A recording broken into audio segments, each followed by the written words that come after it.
నా ఆత్మకు నేనే కెప్టెన్. ఆత్మను నడిపించుకున్నట్లో తనకి తానే ఎవరంటే సారథి. మనకు మనమే మన ఆత్మను నడిపించుకున్నట్లో సారథిగా ఉండాలి. ఈ నెల్సన్ మండేలా చెప్పిన మాట ఏమిటంటే, I'm the captain of my soul. నా యొక్క ఆత్మను నేనే నడిపించుకునే సారథిని. క్రైస్తవులమైన మనము మన ఆత్మను సరైనటువంటి కోణంలో మనం నడిపించగలిగితే అదే మనకి విజయాన్ని తీసుకుని వస్తూ ఉంటుంది. మన ఆత్మని సరైనటువంటి కోణంలో నడిపించడానికి మనం ఏం ఉండాలంటే సారథి ఉండాలి. ఈ సమయంలో 2 రెఫరెన్స్లు మీకు చెప్పాలని ఆశపడుతున్నాను. ఒకటో రాజుల గ్రంథం నుండి 22వ అధ్యాయం 34వ వచనం. సహోదరుల నుండి ఒకరు చదువుతారు, ప్రతాప్ చదువుతారు. ఒకటో రాజుల గ్రంథము 22వ అధ్యాయం 34వ వచనం. ఈ మాట ఎక్కడ రికార్డ్ చేసుకోవాలా? మీ మైండ్లో రికార్డ్ చేసుకోండి. 2వ మాట స్త్రీల నుండి చదువుతారు. మరి 2వ దినవృత్తాంత గ్రంథము 18వ అధ్యాయము 33వ వచనం. 2వ దినవృత్తాంతము 18వ అధ్యాయము 33వ వచనము. ప్రమిలమ్మ గారు తీసినట్టున్నారు, చదవండి అమ్మా. ఇక్కడ సారథి గురించి ఈ 2 వచనాల్లో రాయబడింది. అంటే కెప్టెన్ గురించి ఈ 2 వచనాల్లో రాయబడింది. మొదటి రెఫరెన్స్లో రాయబడినటువంటి సారథి యొక్క గుణాన్ని మనం చూస్తే, యుద్ధము నుండి తప్పించువాడు ఎవరంటే సారథి. 2వ రిఫరెన్స్లో చూస్తే గనక సారథి చేసే పని ఏమిటంటే రథములను తిప్పి మళ్ళా వెనక్కి తీసుకెళ్ళిపోవడం కనబడుతుంది. ఏంటండి? రథములను తిప్పి యుద్ధము నుండి తీసుకుపోవడము. యుద్ధము నుండి తప్పించువాడు సారథి, రథములను తిప్పి నడిపించువాడు సారథి. అయితే ఈ సారథే దానికి ముందున్న చర్య ఏమిటి? యుద్ధము నుండి తీసుకుపోవడం. అంటే యుద్ధంలో తీసుకొచ్చేవాడు కూడా ఎవడండి? సారథే. రథములను ముందుకు వెనక్కి తిప్పడం అంటే మరి ముందుకు తీసుకెళ్ళినవాడు ఎవడు? సారథే. ఈ సారథి అనే మాటకి బైబిల్లో మనకి ఎక్కడ కూడా కనబడదు రిఫరెన్స్. ఈ 2 సందర్భాల్లో కనబడుతుంది. ఏంటంటే సారథి ఏం చేస్తాడంటే, మొదటిగా యుద్ధము నుండి నిన్ను తప్పిస్తాడు, అలాగే యుద్ధములో నిన్ను నిలబెడతాడు. అలాగే ముందుకు తీసుకెళ్ళేవాడు అతడే రథములని, అలాగే రథములను వెనక్కి తీసుకొచ్చేవాడు అతడే. ఇది సారథికి అంటే కెప్టెన్కు ఉన్నటువంటి గుణ లక్షణాలు. ఇప్పుడు నీ ఆత్మకి నీవే సారథి, అంటే నీవే కెప్టెన్వి. అంటే యుద్ధ భూమిలోనికి తీసుకెళ్ళివాడవు నీవే, యుద్ధ భూమిలో నుంచి విరమించుకునేవాడవు నీవే. నీ రథమును ముందుకు నడిపించేవాడవు నీవే, నీ రథమును వెనక్కి నడిపించేవాడవు నీవే. చాయిస్ ఇస్ యువర్స్, నీ చేతిలోనే ఉంది. కాబట్టి ఏ నిర్ణయం తీసుకుంటావో దాన్ని బట్టే నీ ఆత్మ నడిపింపు అనేది ఉంటుంది. ఒక కెప్టెన్గా, ఒక సారథిగా నీ ఆత్మను నువ్వు ఎలా లీడ్ చేస్తావో దానిని బట్టే నీ యొక్క ఫలితం అనేది ఉంటుంది. మోసే అయినటువంటి నాయకుడు, మోసే అయినటువంటి కెప్టెన్ దర్శనాన్ని పొందుకున్నాడు. ఎంత గొప్ప ఉన్నతమైనటువంటి దర్శనం అంటే అంత గొప్ప ఉన్నతమైన దర్శనాన్ని. తన ప్రజలైనటువంటి ఇజ్రాయేలులను కానాను దేశమునకు నడిపించుట కొరకే ఒక నాయకుడిగా, ప్రజాపతిగా మోసే ఏర్పాటు చేయబడి, నిర్ణయింపబడి, పిలుపొందుకొని మరి ఆ దర్శనాన్ని బట్టి మోసే నడిపించబడ్డాడు. ద బ్యాడ్ థింగ్ ఏంటంటే, ఏదైతే దర్శనాన్ని ఆయన పొందుకున్నాడో ఆ దర్శనాన్ని ఆయన చూడలేకపోయాడు. మళ్ళీ లిజం ఎవరు కేర్ఫుల్. ఏదైతే దర్శనాన్ని పొందుకున్నాడో ఆ దర్శనాన్ని తన కన్నులారా ఆయన చూడలేకపోయాడు. గల కారణం ఏమిటి అంటే, మోసే యొక్క సాత్విక గుణాన్ని దేవుడు అనేక పర్యాయములు కొనియాడాడు. అనేక పర్యాయములు ఆయన సాత్వికతని మెచ్చుకున్నాడు. దేవుడైనటువంటి యెహోవా మెచ్చుకున్న సందర్భాలు మనం చూస్తాం. ఇంకా చెప్పాలి అంటే, ప్రజల పక్షముగా నిలబడి దేవుణ్ణే ప్రశ్నించాడు, ప్రభువా ఈ జనులను నువ్వు నాశనం చేస్తే, నీ జనులను నువ్వు ఈ అరణ్యములో హతమారిస్తే, వారి దేవుడే వారిని తీసుకెళ్ళాడు, వారి దేవుడే వారిని చంపేశాడు, ఇదేం దేవుడురా అని చెప్పి అన్నిలు అనుకుంటారయ్యా. కాబట్టి అలాంటి పని చేద్దామనే ఆలోచన విరమించుకో ప్రభువా అని మోసే అనేక సందర్భాల్లో ప్రజల పక్షంగా దేవుణ్ణి అడిగినటువంటి కోణాలు కనబడతాయి. అంటే ప్రజల పక్షముగా ఏం చేశాడండి? నిలబడాడు. వారి మీదకి రావాల్సిన ఉగ్రతను తప్పించాడు. పశ్చాత్తాప స్వభావమైనటువంటి ప్రజల పక్షంగా దేవుణ్ణి సమాధానపరిచాడు. అలాంటి నాయకుడు తాను పొందుకున్నటువంటి దర్శనాన్ని చూడలేకపోయాడు. నిలకడలేనటువంటి ఆత్మ నడిపింపు మోషేని తొందరపెట్టింది. మోసేలో ఏమైందండి? తొందరపాటు. ఆత్మ మోసేని తొందరపెట్టింది. అందుకని నిలబడలేకపోయాడు ఒకే ఒక సందర్భంలో. అందుకని ఏదైతే దర్శనాన్ని పొందుకున్నాడో దర్శనాన్ని కనులారా చూడలేకపోయాడు. ఆయన యొక్క డెడ్ బాడీ కోసం ఉదయమే చెప్పాను, ఎవరు నవీన్తో చెప్పాను. మిఖాయిల్ దూత ఏం చేస్తుందంటే కావలి కాస్తా ఉంది. ఆఖరి పోరాటం అనేటువంటి కాదు, వాక్యంలో చెప్పాను. ఆ సీరియల్ అంటే ఈ ముద్దు మందారం కాదు, మన సీరియల్ ఉంది కదా, ఈ సీరియల్లోని చెప్పాను. ఏంటి ఆత్మచేత మరి మోసే సరైన రీతిలో లీడ్ చేయలేకపోయి ఒకానొక క్షణాన్న ఆత్మను సరైన రీతిలో దేవుడి దగ్గర ప్రజెంట్ చేయలేకపోయాడు. దానితో దర్శనం నుండి వైదొలిగిపోయాడు. కానాను ఎర్ర సముద్రాన్ని దాటాడు, చాలా పెద్దది.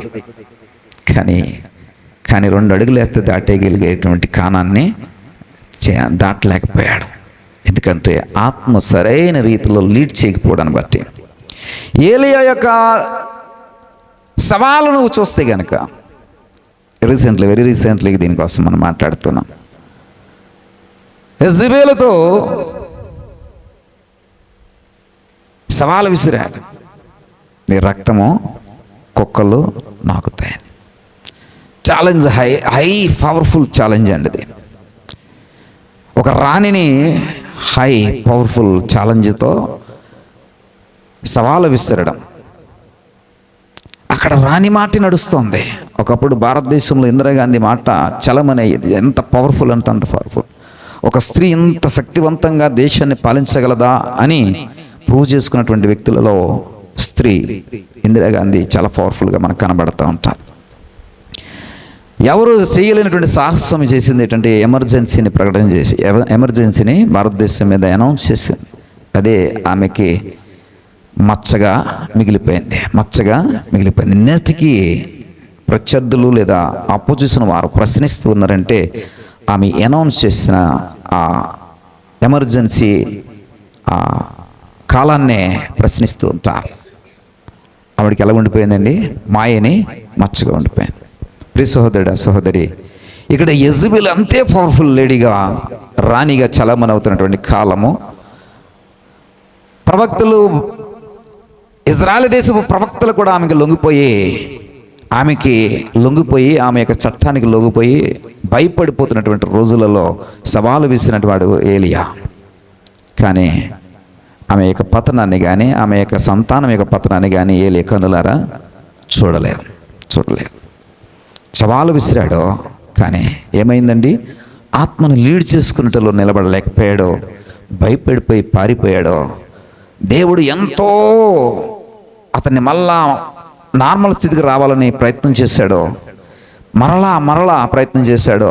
కానీ ఏలియా యొక్క ఆత్మ ఇంకెంత మాత్రం కూడా వెనక్కి రాలేదు. ఆత్మని వెనక్కి సారథి ఏం చేస్తాడండి? వెనక్కి తీసుకెళ్ళేవాడు అతడే, ముందుకు తీసుకెళ్ళేవాడు కూడా అతడే. యుద్ధములో నిలిపేవాడు అతడే, యుద్ధములో నుంచి పారిపోయేటట్టుగా చేసేవాడు అతడే. నీ ఆత్మని నిలబెట్టేవాడవు నీవే, దానిని వెనక్కి తిప్పేవాడవు నీవే. ఏలియా విషయంలో మరి ఏలియా ఆత్మని ఏం చేశాడంటే మరి ఎంత మాత్రము కూడా మళ్ళా పూర్వ స్థితిలోనికి రావడానికి ఏలియా ఏమాత్రం కూడా ప్రయత్నం చేయలేకపోయాడు. ఆత్మ ఏమైపోయిందంటే ఆరిపోయింది. తన యొక్క ఆత్మకి తను సారథిగా ఉండలేకపోయాడు. ప్రియ సహోదరుడా, ఆయన యొక్క ఆత్మ యొక్క శక్తి నేటికి పనిచేస్తుంది, కానీ ఏలియా యెజబెలు యొక్క పతనాన్ని కనులారా చూడలేకపోయాడు. ఆరిపోని అభిషేకం అనేటువంటి వాక్యంలో చెప్పాను.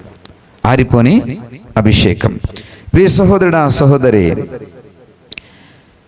అయితే తాను పొందుకున్న దర్శనము, తాను చేద్దామనుకున్న దాన్ని, తాను చూసిన దాన్ని ఎలాగ ప్లాన్ చేసుకుని, ఎలాగ దాన్ని సేధించి, ఎలాగ నిలబెట్టుకోవాలో ఒక నాయకుడిని చూసి ఈ రోజున మీకు నేర్పించాలని ఆశపడుతున్నాను. మీరు, నేను కూడా నేర్చుకోవాల్సింది, లోకము నేర్చుకోవాల్సింది, ప్రపంచము నేర్చుకుంటుంది, అనేక మల్టీనేషనల్ కంపెనీస్ నేర్చుకుంటూ ఉన్నాయి. 6వ అధ్యాయం నెహెమ్యా గ్రంథం 3వ వచనములో వాక్య భాగంలోకి వెళ్దాం. అందుకు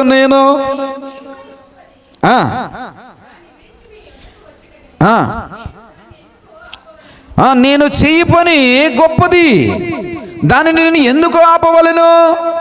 చూడండి, నెహెమ్యా తాను చేస్తున్నటువంటి పని కొరకే ఒక చక్కటి ఆలోచన కలిగి ఉన్నాడు. ఏమిటి ఆ పని? గొప్ప పని. గొప్ప పని. ఈ గొప్ప పని నేను చేస్తూ ఉన్నప్పుడు ఎంత గొప్ప పనో నాకు తెలుసు. ఎంత గొప్ప పనో దాని మీద నాకు అవగాహన ఉంది.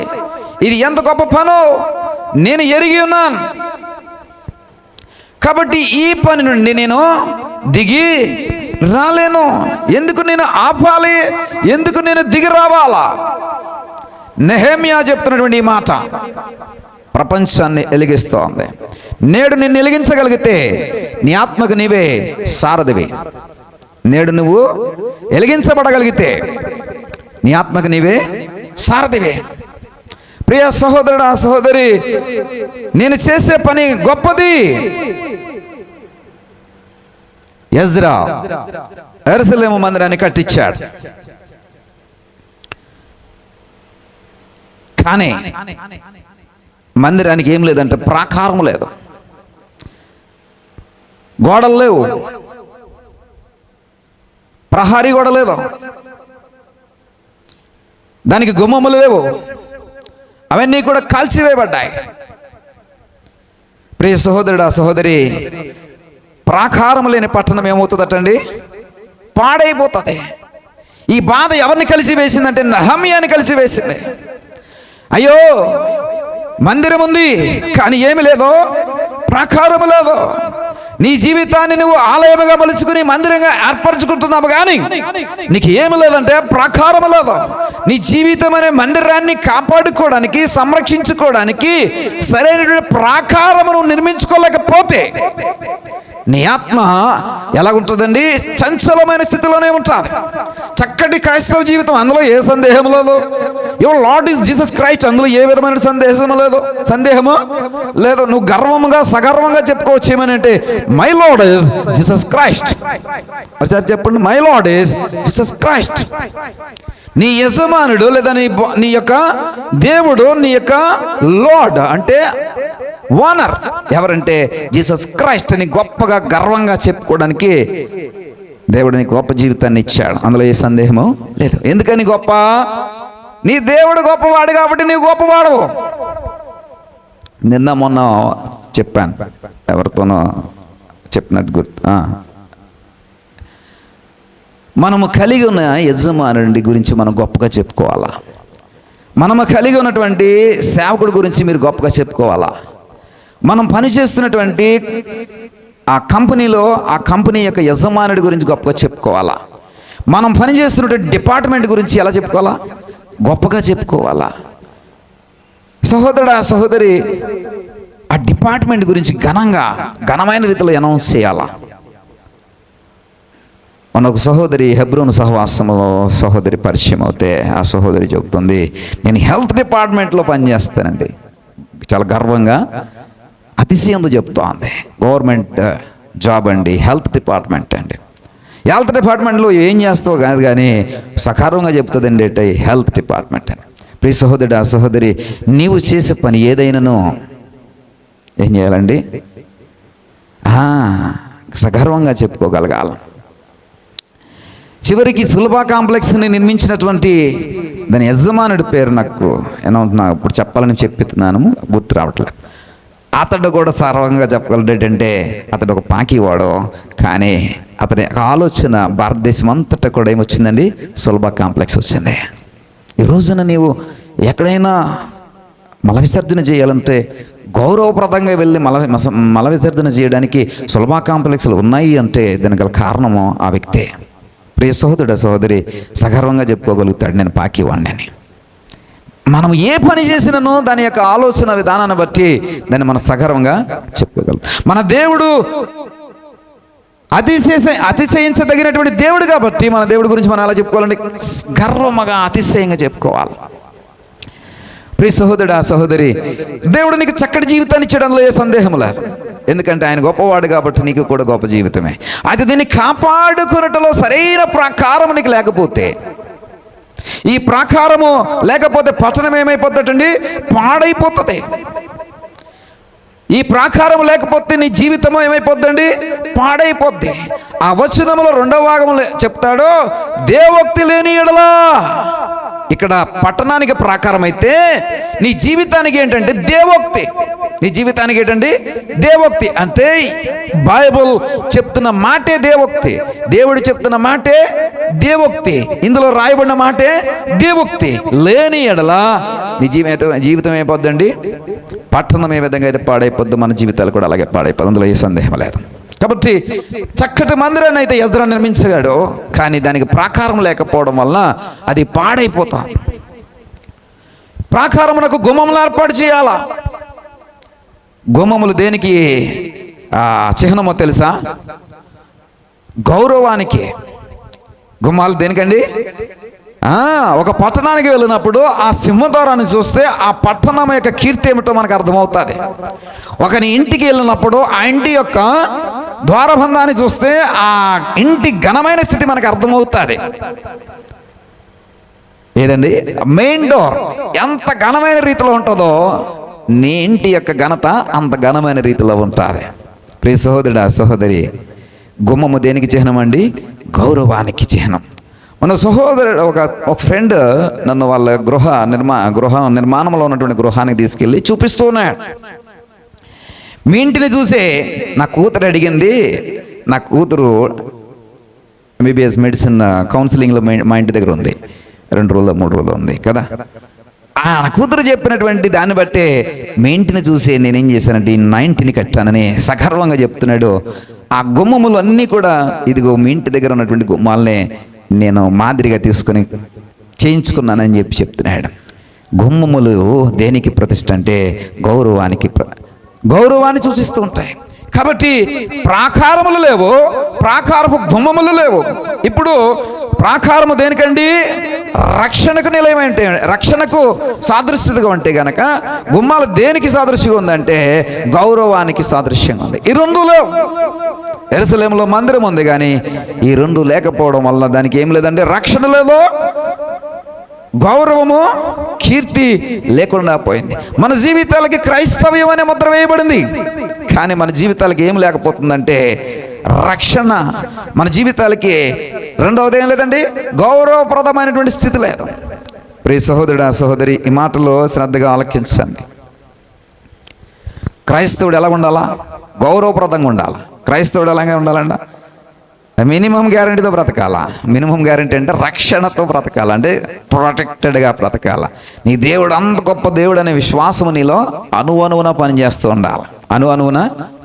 ఉండాలి. ప్రియ సహోదరుడు సహోదరి, ఇలాంటి నాయకత్వంలో ఇలాంటి ఆలోచనలతో నెహెమ్యా సతమతమైపోతున్నాడు.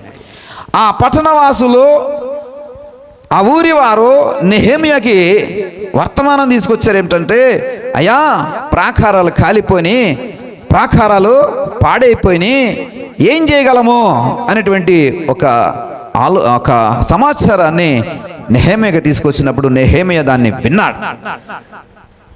పాడైపోయినటువంటి స్థితి యొక్క సమాచారమును నెహెమ్యా విన్నాడు. ప్రియ సహోదరుడా సహోదరి, నీ జీవితంలో నువ్వు మొదటగా చేయవలసిందంటే వినాలా. ఏది వినాలా? నీ జీవితాన్ని నిర్మించుకున్నటలో పాడైపోతున్నటువంటి అంశాల గురించి నువ్వు వినాలా, దాని గురించి ఆలోచన చేయాలా. నీకు అన్ని బాగుంటే ఉండొచ్చు, కానీ ఏదో ఒక అంశంలో నువ్వు పాడైపోవచ్చు. మందిరము చాలా గొప్పగా కట్టబడింది, కానీ ప్రాకారము సరైన రీతిలో కట్టబడలేదు.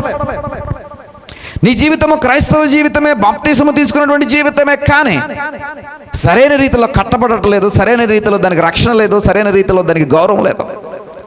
కాబట్టి ఏదో ఒక కోణంలో, ఏదో ఒక సందర్భంలో నీ జీవితము ఎలా ఉంటుందంటే అభాసపాలవుతుంది, దేవుని యొక్క కార్యాలను చూడలేనటువంటి స్థితిలో ఉంటుంది.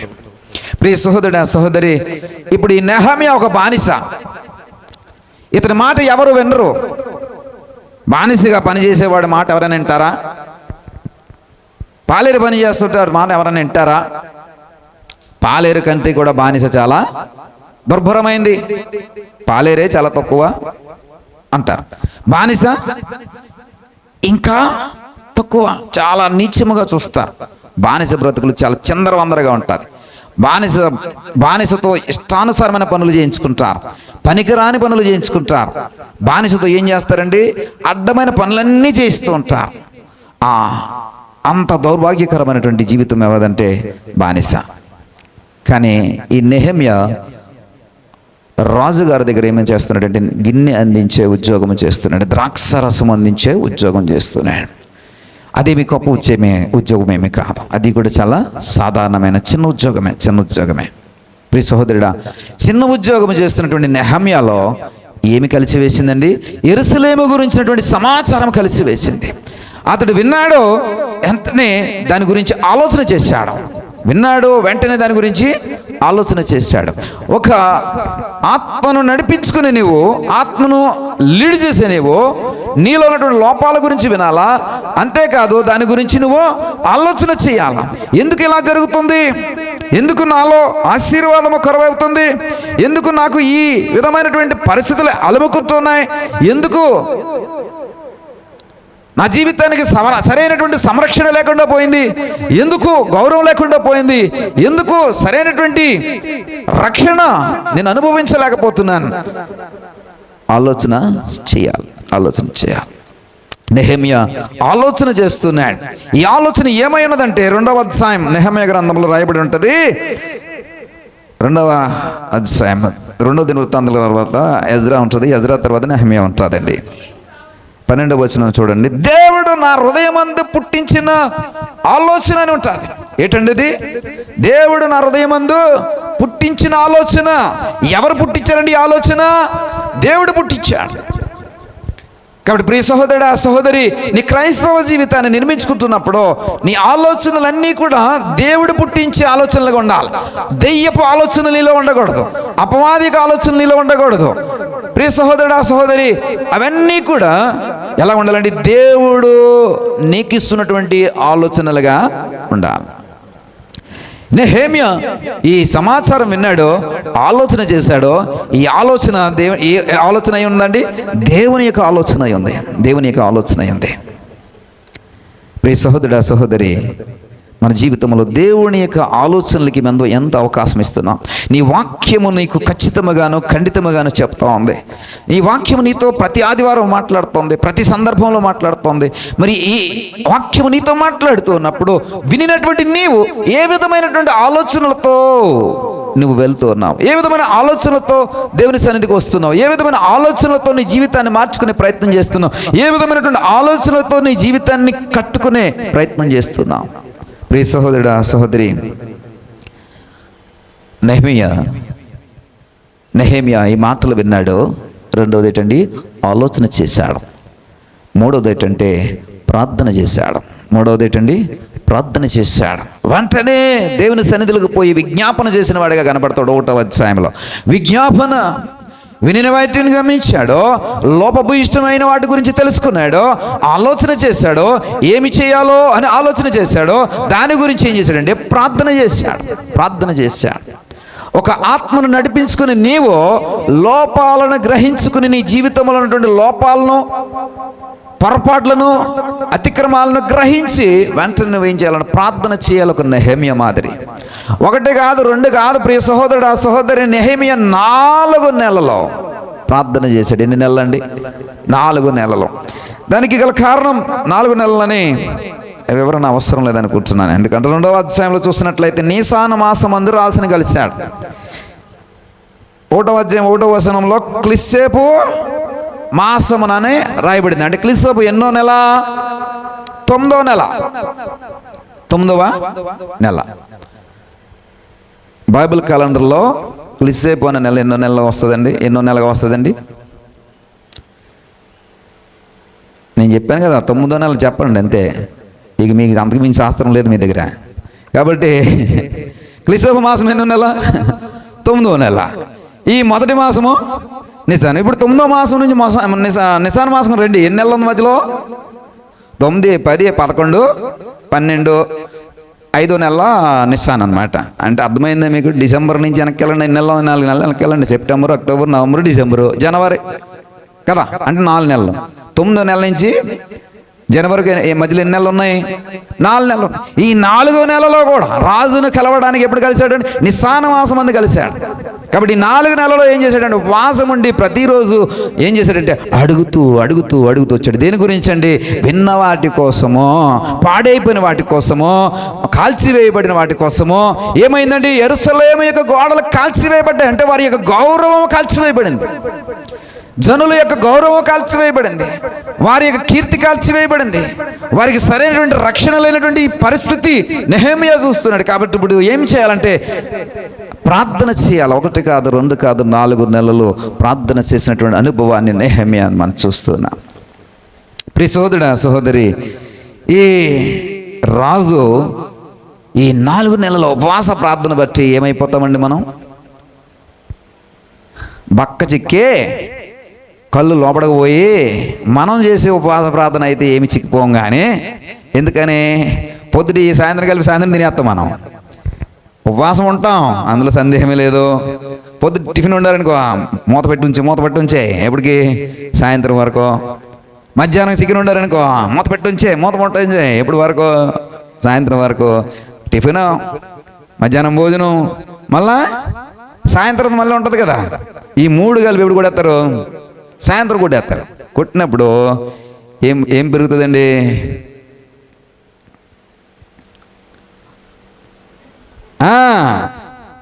ఒకేసారి లోడ్లు అందులో పడేస్తే క్యారీ బ్యాగ్ చూడండి. క్యారీ బ్యాగ్లో మీరు కూరగాయలు పట్టుకెళ్తారు రైతు బజార్కి వెళ్ళినప్పుడు, దాని నిండా ముందు ఒక ఉల్లిపాయలు వేసారనుకోండి, ఇలా సన్నగా ఇలాగ ఉంటుంది. ఒక అరకిలో ఉల్లిపాయలు వేసారనుకోండి, క్యారీ బ్యాగ్ ఎలా ఉంటుందండి? సన్నగా ఇలాగ ఏలబడుతున్నట్టు ఉంటుంది.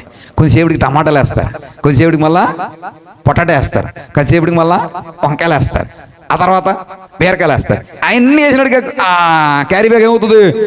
ఇలా సన్నగా ఉంటుందా? అలా కాదు. ఎలా ఉంటుంది? పెప్పర బస్తాలా తయారవుతాయి, ఏమంటే డ్రమ్ములా తయారవుతాయి. అవునా కాదు? మన పొట్ట, మనలో ఉన్న పేగులు కూడా అంతే. మన పేగులు కూడా అంతే. దానికి ఎంత వేస్తే అంత సన్నగా ఉంటాయి. అంతకు మించి లోడ్ ఒకేసారి వాడేస్తే ఏమవుతుంటుందంటే బస్తాలా బస్తాలాగా తయారవుతాం. ఒకప్పుడు నేను బస్తాలాగా ఉండేవాడిని. దేని స్తోత్రం. ఇప్పుడు తగ్గాను. దేని స్తోత్రం. సత్యము తెలుసుకున్నాం కాబట్టి తగ్గాం. దేని స్తోత్రం. ప్రియ సహోదరుడా సహోదరి, ఈ నెహెమియా యొక్క జీవితాన్ని మనం చూద్దాం. నెహెమియా యొక్క జీవితాన్ని మనం చూసినట్లయితే ఈ నెహెమియా చెప్పిన మాటే నెల్సన్ మండేలాకి ప్రేరణ. గత వారం చెప్పాను. రాజు దగ్గరికి వచ్చాడు. రాజు దగ్గరికి వస్తే ముఖమంతా కూడా ఏమైపోయిందండి? చాలా విసారముగా కనబడుతుంటుంటే రాజు అంటున్నాడు, ఏమైందా నీకు? ఎప్పుడు కూడా ఇలా చూడలేదు నిన్ను. మీకు ఇంకో విషయం చెప్తా. ఈ నెహెమియా గ్రంథాన్ని నెహెమియా రాసుకున్నాడు. ఈ నెహెమియా గ్రంథాన్ని ఎవరు రాసుకున్నారండి? నెహెమియా రాశాడు. ఆయన యొక్క సొంత సాక్ష్యాన్ని ఆత్మ నడిపింపుతో రాసినటువంటి గ్రంథము నెహెమియా గ్రంథం. అందుకని దేవుడు ఈ నెహెమియా గ్రంథాన్ని పరిశుద్ధ గ్రంథములో ఉండడానికి అనుమతి ఇచ్చాడు. ఒకవేళ నెహెమియా సరైన రీతిలో దీన్ని రాసి ఉండకపోతే గనక దేవుడు దీనిని అనుమతించేవాడు కాదు. అనేక గ్రంథాలు రాయబడ్డాయి ప్యారలల్గా, కానీ నెహెమియా గ్రంథం మాత్రమే జీవ గ్రంథంలోకి వచ్చింది. అంటే నెహెమియా ఎంత ఆత్మ కలిగిన వాడే ఈ గ్రంథాన్ని రాశాడు. చూద్దాం. ప్రియ సహోదరుడా సహోదరి, అనుకూలమైన సమయంలో రాజు దగ్గరికి నెహెమ్యా వెళ్ళాడు. ఈ సమాచారము ఆలోచనతో, ఎలాంటి ఆలోచనతో? పాడైపోయినటువంటి ప్రాకారాలు, రక్షణ లేనటువంటి ప్రాకారాలు, యెరూషలేము యొక్క గౌరవం పోయినటువంటి పరిస్థితి, కాల్చబడినటువంటి పరిస్థితి, రక్షణ లేనటువంటి పరిస్థితి. కాబట్టి ఉపవాసాల నుండి ప్రార్థన చేసి రాజు దగ్గర కనపరుచుకోవడానికి వెళ్ళాడు. తనకు తానుగా గిన్నెందించే హోదాలో అతడు దాన్ని సాధించలేడు. మన ఆత్మను నడిపించుకునే క్రమంలో మీకు దేవోక్తి చాలా అవసరం, దేవుని యొక్క సహాయం అవసరం, దేవుని యొక్క వాక్యం అవసరం, దాన్ని బోధించేటటువంటి వారు మీకు అవసరం, సరైన కోణములో బోధించేవారు మీకు అవసరం, సత్యమును సత్యముగా ప్రకటించేవారు మీకు అవసరం. అవసరాన్ని బట్టి బోధించేవారు కాదు. దాని వలన మీకు అనర్థాలే వస్తాయి తప్ప మేలు మీ జీవితంలో జరగదు. అనర్థాలే వస్తాయి. సరైనటువంటి వాక్యము బోధించేవారు లేకపోయినా, సరైన వాక్యాన్ని మీరు వినలేకపోయినా ఏమొస్తుందండి? అనర్థాలే వస్తాయి. నెహెమ్యా సరైనటువంటి సమయాన్ని చూసుకుని వెళ్ళాడు. ఎవరి దగ్గరికి అంటే రాజు దగ్గరికి. ఏంటి సరైన సమయము? నన్ను చూడండి, నేను చెప్తా. రాజుగారు రాణిగారితో కూర్చుని చక్కగా కబుర్లు ఆడుకుంటున్నటువంటి సమయం అది. ఎలాంటి సమయం అండి? రాజుగారు రాణిగారి దగ్గర కూర్చుని కబుర్లు ఆడుకుంటున్న సమయం. ఏ రాజు కూడా రాణిగారితో కూర్చుని కబుర్లు ఆడుకుని ఐ లవ్ యూ రాణి గారు అని చెప్పేటటువంటి సందర్భం ఉండదు. ఎందుకని? శత్రువులు రావచ్చు, రకరకాలైనటువంటి పరిస్థితులు ఎదురవచ్చు, రాజ్య పరిపాలన. ఓ పక్క నుంచి ఓ మంత్రి వస్తాడు, ఓ పక్క నుంచి వాడొస్తాడు, ఓ పక్క నుంచి వీడు వస్తాడు, ఓ పక్క నుంచి ఆబొట్టుడు వస్తాడు, ఓ పక్క నుంచి సైన్యాధిపతి వస్తాడు, ఓ పక్క నుంచి ఇదిగో రాజా ఇదిగో ఇలా జరుగుతుంది అలా జరుగుతుందని రాజుని ఎప్పుడు కూడా ఉక్కిరి బిక్కిరి చేసేటటువంటి మంత్రివర్గపు కార్యక్రమాలు ఎక్కువ ఉంటుంటాయి. అలాంటి రాజుకి సమయం దొరకడమే అరుదు. ఆ రాజుకి సమయం దొరికితే ఆ సమయాన్ని ఎవరితో గడపాలనుకున్నాడు? ఫ్యామిలీతో గడపాలనుకున్నాడు.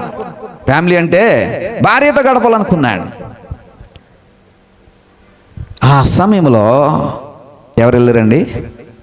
నెహెమ్యా వెళ్ళాడు. 2వ అధ్యాయం 5వ వచనంలో ఈ మాట కనబడుతుంది. 2వ అధ్యాయం 5వ వచనం. రాజుగారు ఎవరితో కూర్చున్నారండి? అనుకూలమైన సమయంలో వెళ్ళాలా. నీవు కార్య ఆలోచన కలిగి ఉన్నప్పుడు అనుకూల సమయంలో దాన్ని ప్రజెంట్ చేయడం అనేది నేర్చుకోవాలి. నీ ఆత్మను నువ్వు సరైన రీతిలో, ఇందాక చెప్పాను, సరైన రీతిలో నువ్వు నడిపించుకోవాలనుకుంటే ఎలా ఉండాలండి? అనుకూలమైనటువంటి సమయంలో నువ్వు దేవుని సన్నిధికి రావాలి. దేవుని సన్నిధికి వచ్చి అనుకూలమైన రీతిలో దేవుని ఎదుట నువ్వు ప్రజెంట్ చేసుకోవాలి.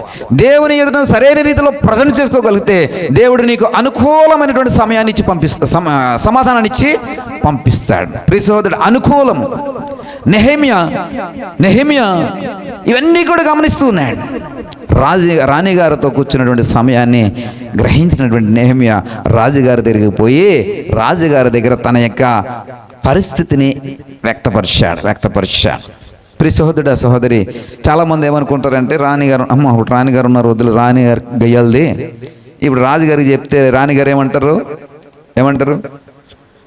ఎందుకులే రాజా, ఈడేదో మన దగ్గర మంత్రం వేస్తున్నాడు, ఏదో మన దగ్గర నుంచి పట్టుకుపోదామని చూస్తున్నాడు అంటారా లేదా? ఇది నెహెమ్యా రాజు దగ్గర పెట్టేటువంటి అంశము మామూలు సాదాసీద అంశం కాదు. ఎలా సాదాసీద అంశము కాదో?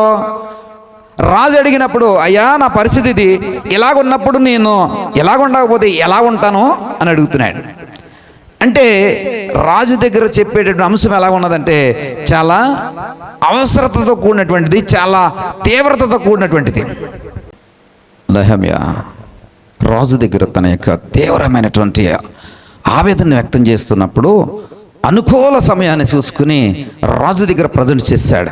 అయ్యా నా జనులు ఇది, నా ప్రజలు ఇది, నా పట్టణం ఇది, దానికి ప్రాకారం లేదు, గౌరవం పోయింది, దాని యొక్క కీర్తి పోయింది, దాని రక్షణ పోయింది, ఇలాగుండకపోతే నేను ఎలా ఉంటా? ప్రియ సహోదరుడా, సహోదరి, ఈ మాట రాజుకి చెప్పడానికి ముందే నెహెమ్యా ఏం చేశాడో తెలుసా? రాజు కొరకు ప్రార్థన చేసుకుని వెళ్ళాడు. ఎలాగా? 11వ వచనంలో రాయబడుతుంది, నీ దాసుని ఆలోచన సఫలపరిచి ఈ మనుషుడు నా యందు దయ చూపినట్లు అనుగ్రహించమని నిన్ను బతుమాలు కొనుచున్నాను. ఏమని ప్రార్థన చేసుకుని వెళ్ళాడండి నెహెమ్యా?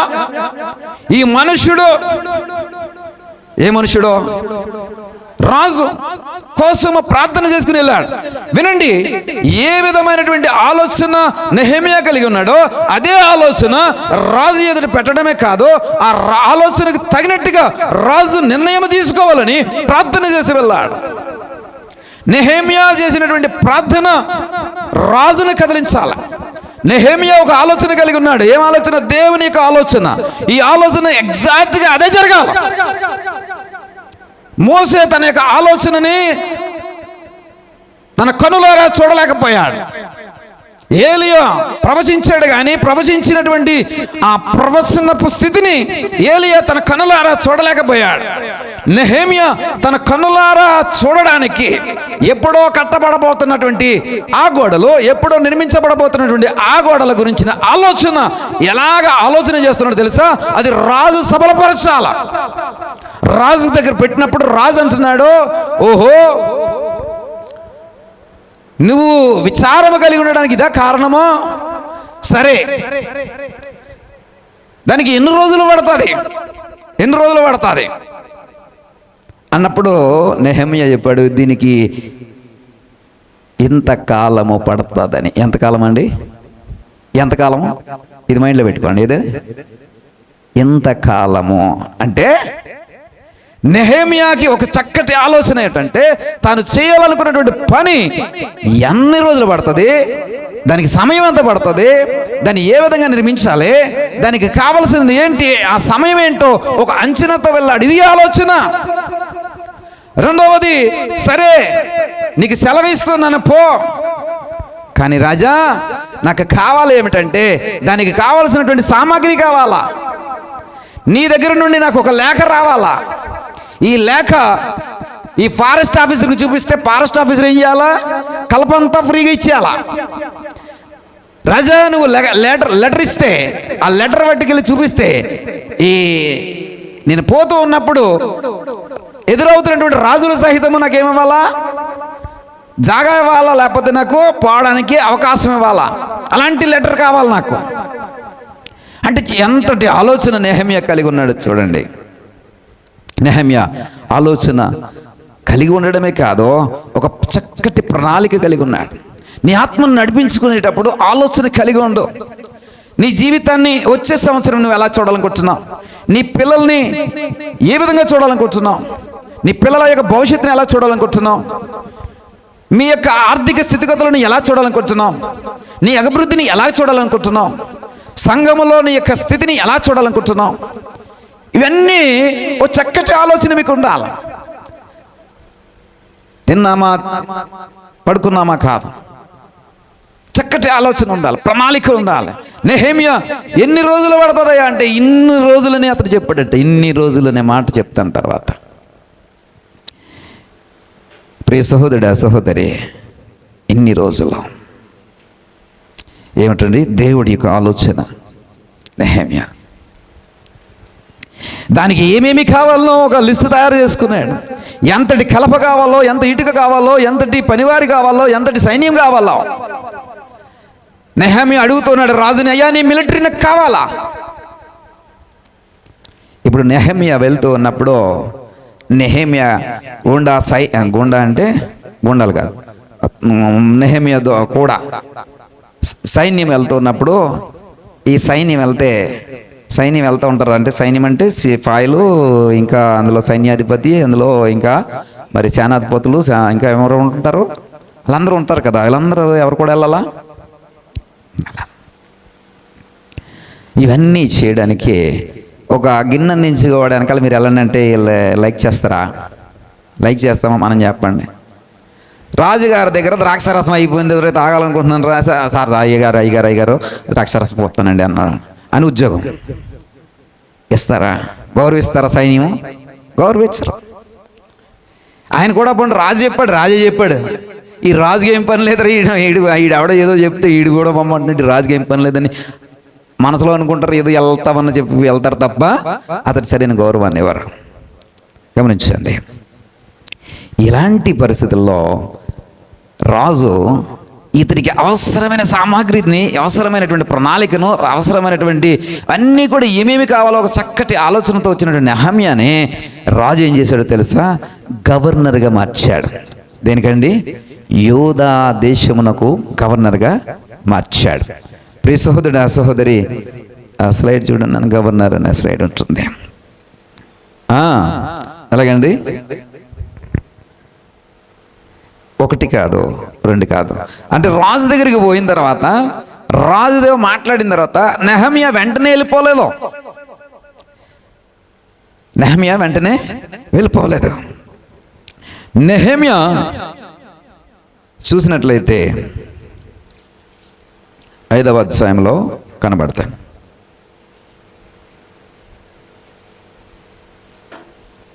14వ వచనం.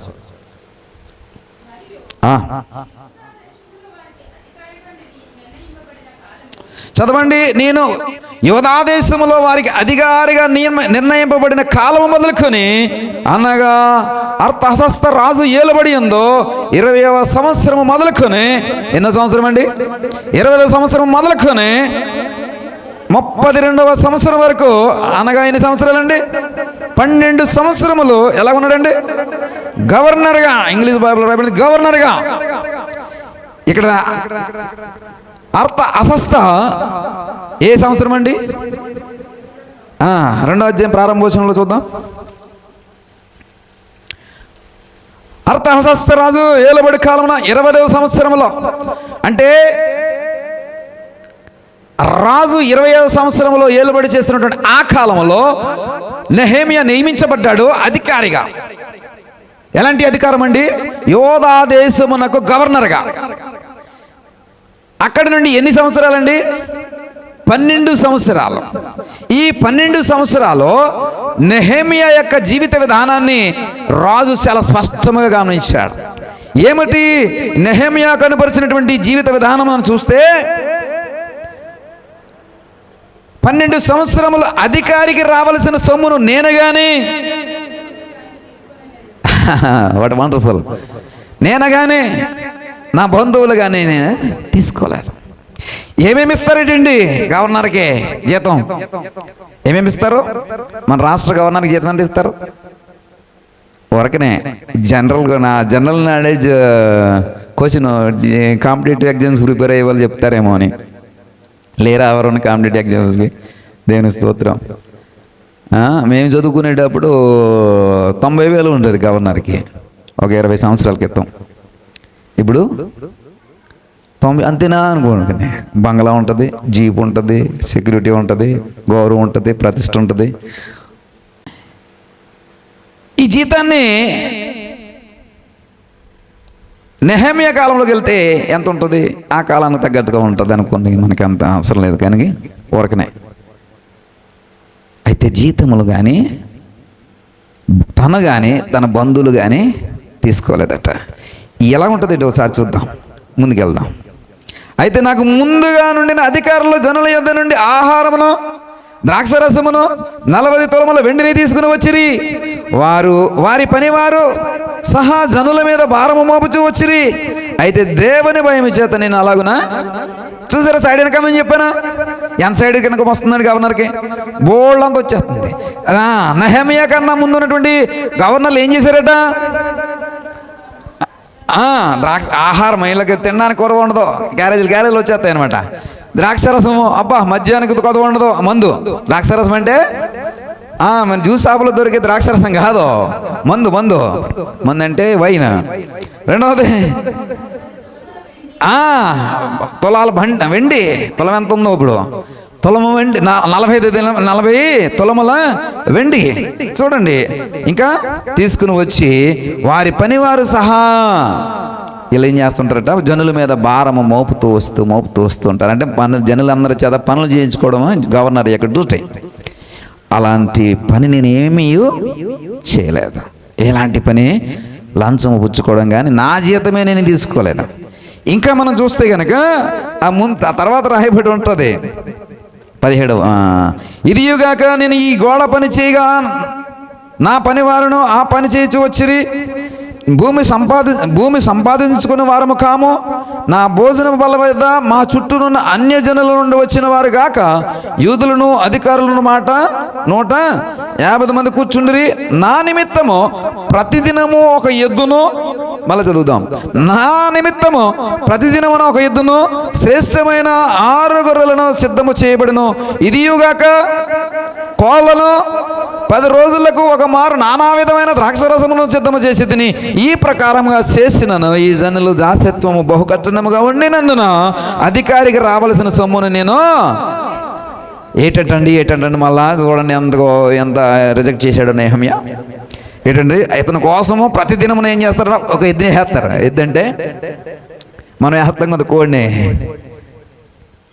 ఏం చెప్తాము చికెన్ షాప్కి వెళ్ళి కేజీ అని అడగం, బర్డ్ తీసి దాన్ని వేసేయండి అంటారు, స్కిన్లెస్ చేసేయండి అంటారు.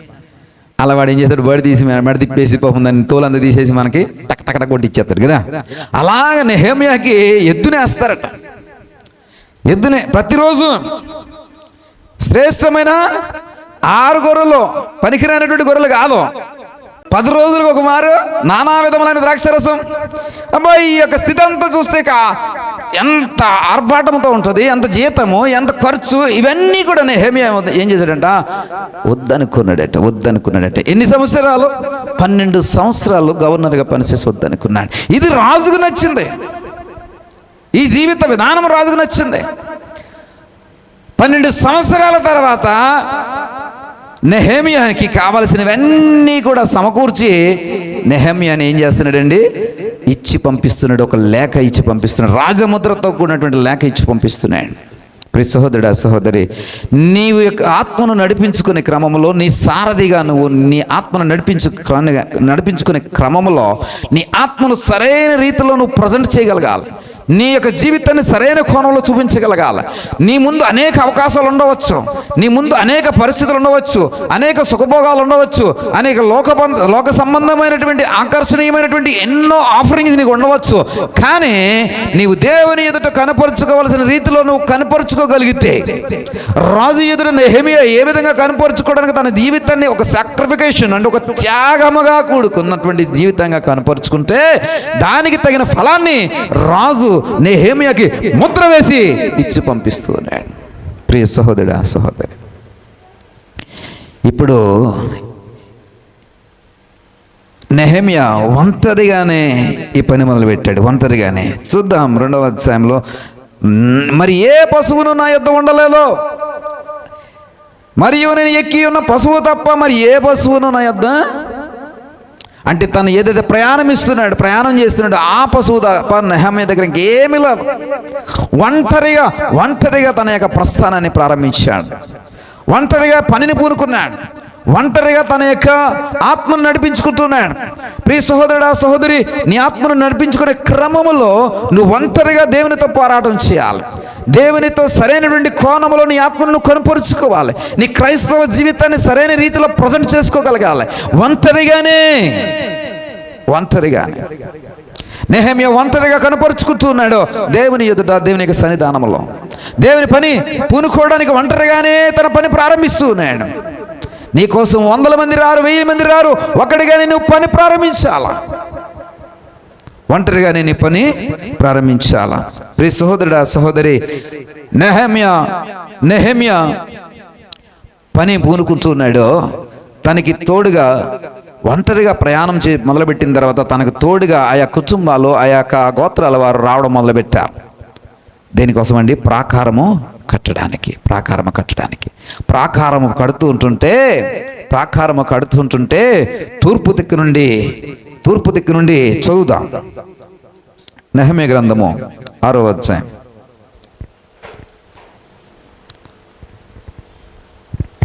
సంపూర్ణంగా గోడను కట్టి ఉండగా సన్బలటను, టోబీలను, అరీబుడెను, గేసెమును మా శత్రువులు మిగిలివారును విని సబ్బలటను, గేసెమును నాకు ఏదో హాని చేయటకు ఆలోచన చేశారు.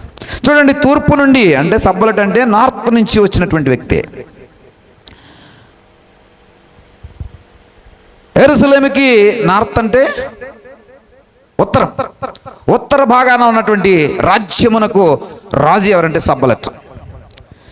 అలాగే యెరూషలేముకి తూర్పున ఉన్నటువంటి రాజ్యమునకు అధిపతి ఎవరంటే టోబియా. అలాగే ఈస్ట్ అంటే తూర్పుకి ఎవరున్నారంటే అసోదీయులు ఉన్నారు. వీరిని అరేబియన్స్ అని కూడా అంటారు. అసోదీయులు. వీళ్ళు ఎక్కడి నుంచి ఉన్నారండి? తూర్పు భాగం నుంచి. ఇక మిగిలింది సౌత్ నుండి అరేబియన్స్. 4 దిక్కుల నుండి నెహెమియా గోడ కడుతుంటుంటే 4 దిక్కుల నుండి శత్రువులు చుట్టుముడుతున్నారు. ఏం ఆలోచన చేస్తున్నారండి? నెహెమియాను ఏదో ఒకటి చేయాలని ఆలోచన చేస్తున్నారు. అందుకని నెహెమియాని ఏమంటున్నారంటే, ఏదో ఒక గ్రామం దగ్గర రా, ఆ గ్రామంలో మేము కూర్చుని మాట్లాడుకుందాం రా అని నెహెమియాకి కౌరు పంపించారు. అప్పుడు చెప్తున్నాడు నెహెమియా, నేను గొప్ప పని చేస్తా ఉన్నాను, నేను ఎలా వస్తాను దిగే. ప్రియ సహోదరుడా, నీవు పూనుకున్నటువంటి పని గొప్పదై ఉన్నప్పుడు శత్రువు నిన్ను హతమార్చాలని, కడదేర్చాలని, నిన్ను డైవర్ట్ చేయాలని నిత్యము ప్రయత్నం చేస్తుంటాడు. క్రీస్తులో ఎదుగుతున్నటువంటి నీకు శత్రుభేదం ఉండదా? 100% ఉంటుంది. సామాన్యుల కంటే కూడా నీకు ఎక్కువ ఉంటుంది. సామాన్యుల కంటే కూడా ఎక్కువ శత్రుభేదం నీకు ఉంటుంది. విరోధి నీ మీద పెట్టరేగిపోతూ ఉంటాడు. వారిలో దేవుని యొక్క ఆత్మ కాకుండా విరోధి యొక్క ఆత్మ బహుభయంకరంగా పనిచేస్తుంటుంటే నలుదిక్కుల నుండి శత్రువు నిన్ను చుట్టుముడుతూ ఉంటాడు. వీరికి తోడుగా అనేక మంది జతకట్టారు. ఇప్పుడు నెహెమియా చుట్టూ శత్రువర్గమే. ఒకసారి కాదు, 2 సార్లు కాదు, 3 సార్లు కాదు, 4 సార్లు సమాచారం పంపించారు, కౌరు పంపించారు నెహెమియా దగ్గరికి. నెహెమియా సేమ్ ఆన్సర్ చెప్పాడు, నేను గొప్ప పని చేయించున్నాను. పని ప్రారంభించినప్పుడే నెహెమియా ఏమని చెప్తున్నాడండి? గొప్ప పని చేయించున్నానంటే ఆ పని ముగిసిన తర్వాత ఆ పని ఎలా ఉంటుందో ఈ పని ప్రారంభించినప్పుడే నెహెమియా చూశాడు. దేవుని స్తోత్రం కలుగును గాక. నీ జీవితాన్ని ఇప్పుడు చూసిన జీవితం కాదు, 10 సంవత్సరాల తర్వాత, లేకపోతే నీ జీవితము 20 సంవత్సరాల తర్వాత ఎలాంటి జీవితం ఉండాలని నువ్వు కోరుకుంటున్నావో ఆ జీవితాన్ని ఇప్పుడు చూడగలగాలి, ఈ రోజున చూడగలగాలి. ఈ వాక్యం వింటూ ఉన్నప్పుడు నీ జీవితము 10 సంవత్సరాల తర్వాత ఎలాగ ఉండాలో నువ్వు చూడగలగాలి. మోసే కానాను దర్శనం కలిగి ఉన్నాడు కానీ కానాను చూడలేకపోయాడు. ఏలీయా ప్రవచించగలిగాడు కానీ ఆ ప్రవచన ఫలితాన్ని కనులారా చూడలేకపోయాడు. నెహెమియా పని ప్రారంభించినప్పుడే తన పని ఎలాగుందని చెప్తున్నాడండి, గొప్ప పని. నీ జీవితంలో గొప్ప పని పూనుకున్నప్పుడు ఆ గొప్ప పని యొక్క ఫలితం ఎలాగుంటుందో నువ్వు ఎక్కడ చూడాలండి? ప్రారంభించినప్పుడే చూడాలి. 5వసారి కబురు వచ్చిన నెహెమియా కుదరదని చెప్పాడు. ప్రియ సహోదరుడా, సహోదరి, ఈసారి సమాచారం ఏమని వచ్చిందంటే, తెరిచినటువంటి లేఖ అంటే ఓపెన్డ్, నాట్ క్లోజ్డ్. ఓపెన్డ్ అంటే అందరికీ అది తెలియపరచబడుతున్నటువంటి సమాచారం. ఏంటి సమాచారం అంటే, ఓహో నువ్వు ఇలా గోడలు కట్టేసి యూదులందరి మీద రాజు అయిపోదాం అనుకుంటున్నావా? అస్తరేస అనే రాజుని నువ్వు పడగొట్టేసి నువ్వు రాజును అయిపోదాం అనుకుంటున్నావా? ఎంత కుట్ర, ఎంత రాజదోహము, ఎంత గూడు పుట్టాన్ని నువ్వు చేస్తున్నావా అన్నట్టుగా సమాచారము ఆ లేఖలో రాశారు. ఇప్పుడు నెహెమియా ఆ లేఖ చదివిన తర్వాత ఏమవ్వాలా? మనం ఏమైతే అలాంటి సమాచారం మనకు పెట్టారనుకోండి, నా గురించి ఎంత చెప్తారంటే అంత చెప్తారు. విన్నా కానీ నేను పట్టించుకోను. ఏమంటున్నాడండి నెహెమియా? ఏమంటున్నాడండి? దేవా, 9వ వచనం, ఇప్పుడు నా చేతిలో బలపరచుము. ఏమంటున్నాడండి? ఇప్పుడు నా చేతిలో బలపరచుము అంటే శత్రువు యొక్క ఆలోచన, శత్రువు యొక్క కుట్రలు ఎంత తీవ్రంగా ఉన్నాయో ఆలోచన చేయండి. వారి యొక్క మాటలు ఎలా ఉన్నాయో ఆలోచన చేయండి. ఇలాంటి సమయంలో నువ్వు చేయవలసినటువంటి పని ఏమిటంటే, ప్రభువా నా చేతిలో బలపరచుము. యేసు ప్రభువు వారు అంటున్నారంటే, తండ్రి నన్ను బలపరచు, ఇది నీ చిత్తము నెరవేర్చడం కొరకు నన్ను బలపరచు. ప్రియ సహోదరుడా, నేను ప్రార్థన చేయాలంటే బలపరచమని ప్రార్థన చేయాలి. శ్రమలు ఉక్కిరి బిక్కిరి చేస్తున్నప్పుడు బలపరచమని ప్రార్థన చేయాలి. శ్రమలు మనల్ని కృంగతీస్తున్నప్పుడు బలపరచమని ప్రార్థన చేయాలి. నెహెమీయా యొక్క జీవితాన్ని మనం నేర్పిస్తుంది ఏంటంటే, శత్రువు ఏం చేద్దాం అనుకుంటున్నాడు తెలుసా? చంపేద్దామని చూస్తున్నాడు. ఎలాగా చూద్దాం. 10వ వచనంలో చూస్తే, అటు తర్వాత 6వ అధ్యాయం. అమ్మా చదవండి.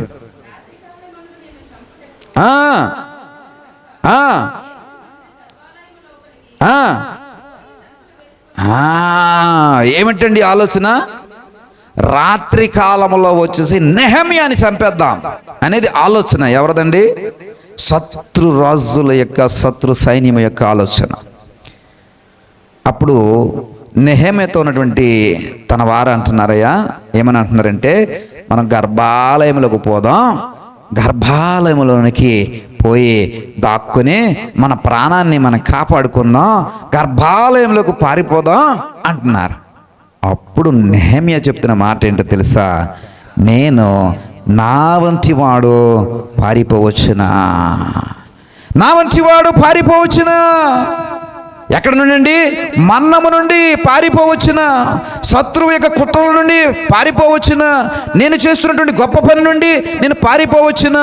అరే, నాకు సమాచారం పంపించారు, లేఖ పంపించారు, నేను ఏమని ఉత్తరం ఇచ్చాను? నేను గొప్ప పని చేయించున్నాను, నేను ఎలాగ దిగి వస్తానని చెప్పాను కదా. ఇప్పుడు నాకు ప్రాణహాని తలబెట్టారు.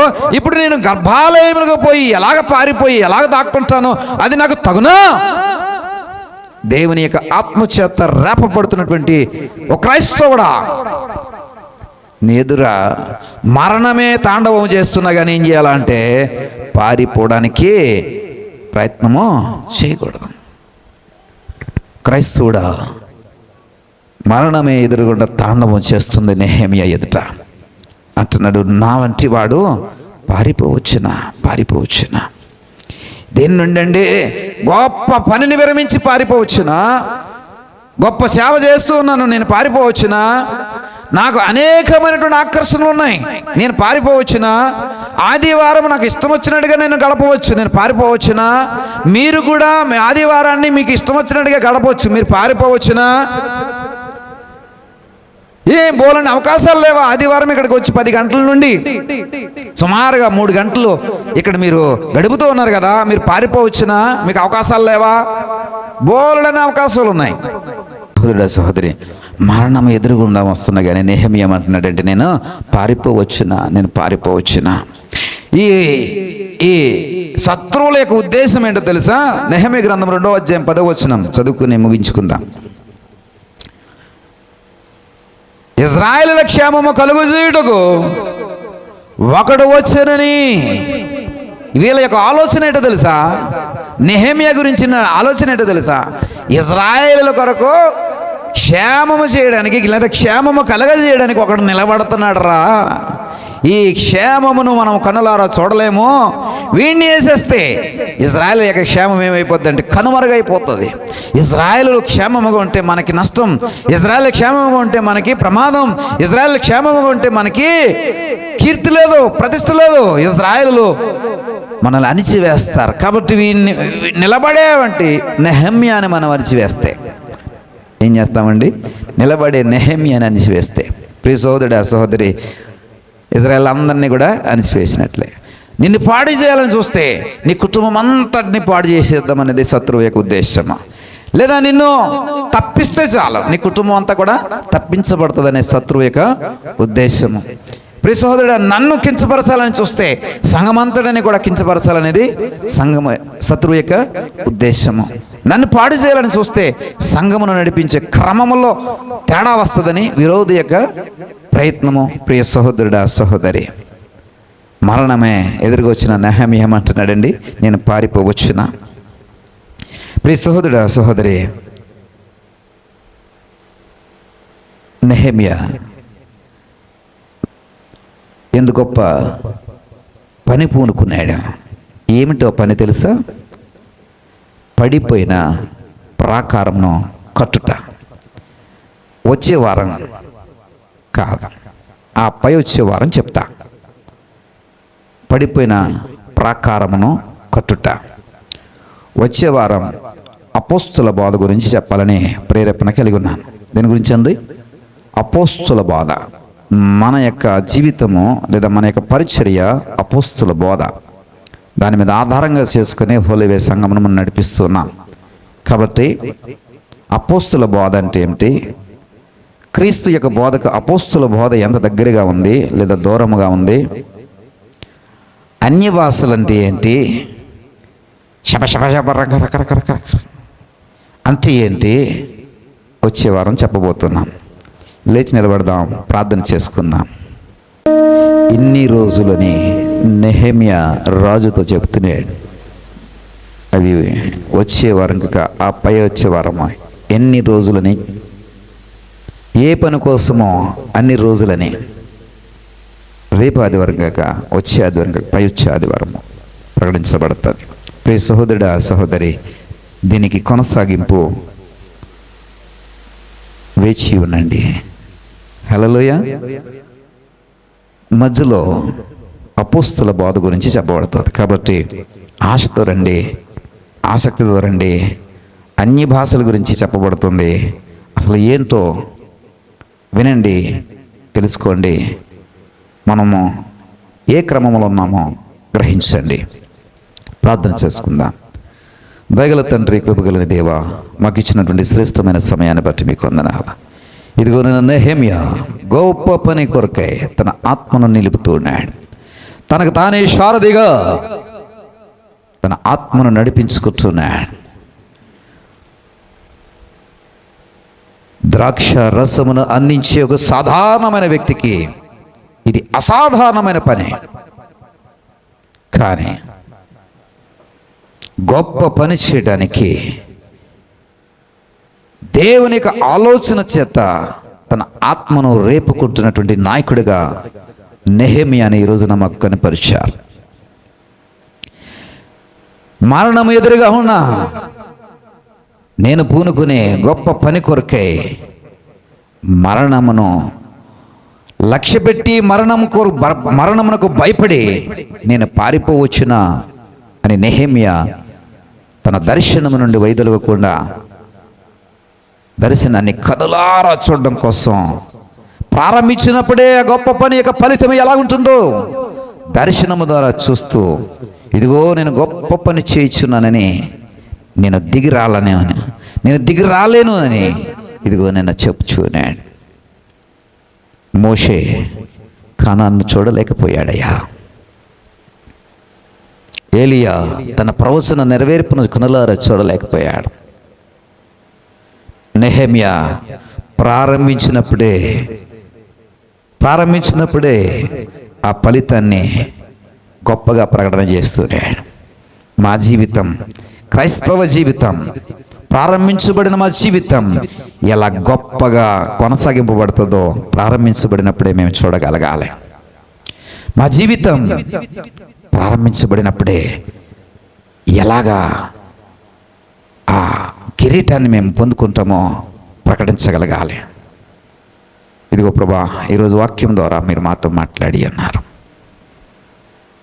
మేము నిలబడటం మాకు నేర్పించండి. వాక్యానుసారమైన ఆత్మీయ జీవితాన్ని కట్టుకోవడానికి సహాయం దయచేయండి. కూడి వచ్చిన బిడ్డలందరినీ కూడా మీరు దర్శించండి. వాక్యపు ఫలింపు ప్రతి ఒక్కరిలోనూ అనుగ్రహించండి. మహిమ, ఘనత, ప్రభావం మీరే పొందుకున్నామని యేసువారి నామమున బట్టి ప్రార్థించి పెట్టుకుంటున్నాం పరమ తండ్రి. ఆమేన్.